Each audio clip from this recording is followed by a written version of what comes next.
એક નાનકડું ગામ હતું જ્યાં નદી પાસે રહેતો હતો સમીર, એક 5 વર્ષનો બાળક. સમીરના મમ્મી પપ્પા ખેડૂત હતા અને દાદા દાદી સાથે બધું મીઠાશભર્યું જીવન જીવતા. સમીર રોજે નદીના કાંઠે રમવા જતો.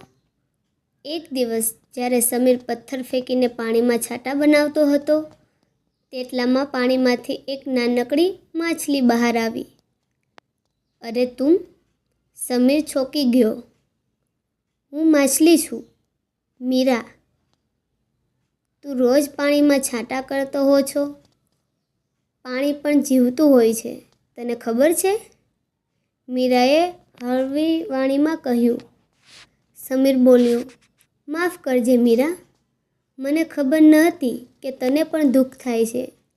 મીરા હસીને બોલી, કંઈ નહીં, પણ તું મારો મિત્ર બને તો હું તને નદીની વાતો, પાણીનું મહત્ત્વ અને કુદરત વિશે શીખવી શકું.